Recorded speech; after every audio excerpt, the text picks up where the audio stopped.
The Steam Next Fest is here and we are in the thick of it. There are thousands of game demos to play, and I don't know about you, but I ain't got that kind of time. If each game demo is like 30 minutes and there's like 1,000 of them, that's like a million, a bajillion. There's lots of cool indie games from every genre to choose from. So if you need help trying to narrow that down a little bit, I got you. What's going on, guys? Aclay here, and I'm going to give you 5 demos that I've played that I really enjoyed. Now I've got to watch the calendar, count down the days until some of these games come out, and just fill that empty void in my soul. These are in no particular order. I am just rambling because maybe I'm just a little bit too excited about these indie games. Sue me. First up is Dispatch. Now this game is a superhero management simulator where you are former hero Mecha Man and you're trying to put together this ragtag team, a suicide squad of sorts, and you're just gonna like send them on missions to help them do stuff. And there's apparently a big story and there's lots of choices to be made, and it's made by the Telltale devs. And I don't know about you, but I love me some Telltale goodness. This game has a really fun art style. This game is brutal, this game is rude, and I love it. It has so much character, it has so much flavor, and I had such a great time. And I was getting really into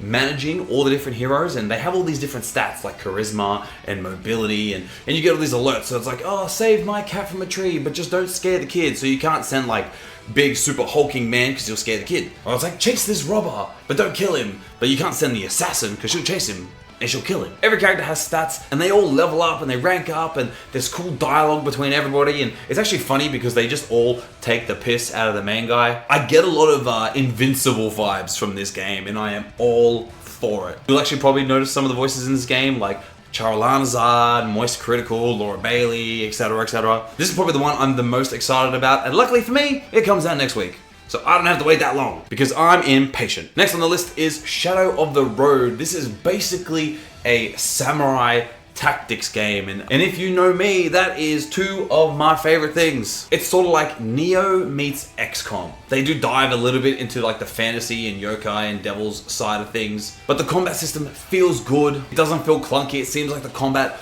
flows pretty well. I'm actually really intrigued about the story, and you get to choose like dialogue options and certain choices. For example, in the demo, you get to choose if somebody lives or dies, and it actually will affect the outcome of the game. This game has actually been on my wish list for a little bit, and when I saw the demo on this Steam Next Fest, I jumped at it, and I'm not disappointed. I will be getting this game ASAP. Now, I'm not sure if you know, but I have been playing a bunch of Hollow Knight, and there is a demo in the Steam Next Fest that I am really interested in because a lot of people are saying that if you like Hollow Knight, you'll like this, and that is Constance. You could say it's sort of like a Hollow Knight inspired Metroidvania where the chick has like a paintbrush, and you gotta use creative paintbrush style abilities to navigate the world and solve puzzles and beat certain enemies. But the art style is cute and the game flows pretty well. The levels were actually really fun to kind of navigate, and the little puzzles that were in the demo were actually kind of fun. There wasn't anything too complicated. I'm assuming it's going to get more complicated as the game goes on, but I did have a lot of fun with Constance. So on the wish list it goes. Now, next on the list is something that has piqued my curiosity, so I had to try the demo.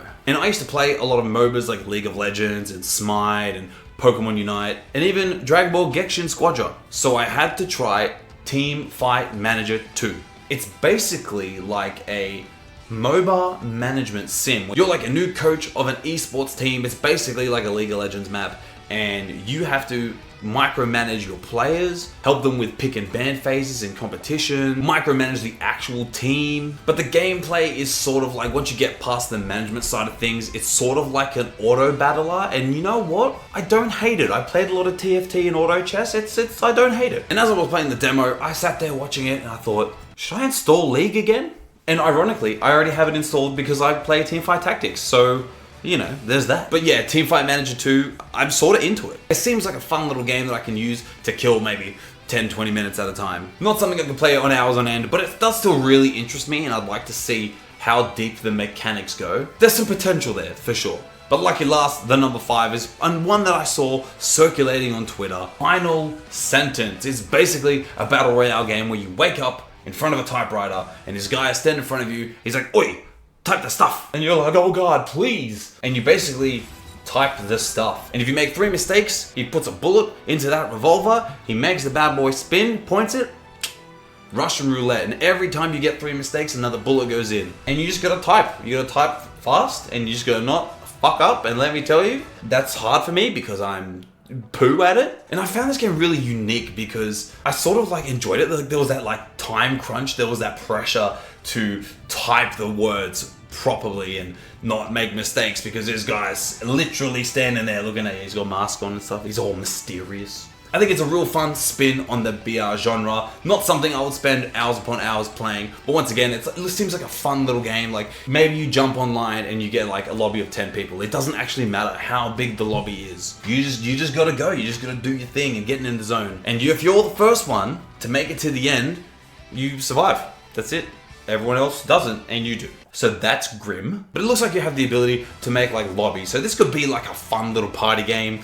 You could, sort of like Among Us vibes, I guess. That's a really terrible comparison. There's probably much better ones, but I don't know, my brain's not working. But anyway, those are 5 of the demos that I've played that I really enjoyed. If you enjoyed this video, like and subscribe for some more goodness. I'm gonna try and get through some more demos, if I can, in the next 3 days. I make no promises, but if I do, would you like to see 5 more recommendations? Let me know in the comments below, what have you played? Anything good? I am also down for some recommendations. Looking at my desktop now, I already have 10 more installed, so I'm gonna try to get through them.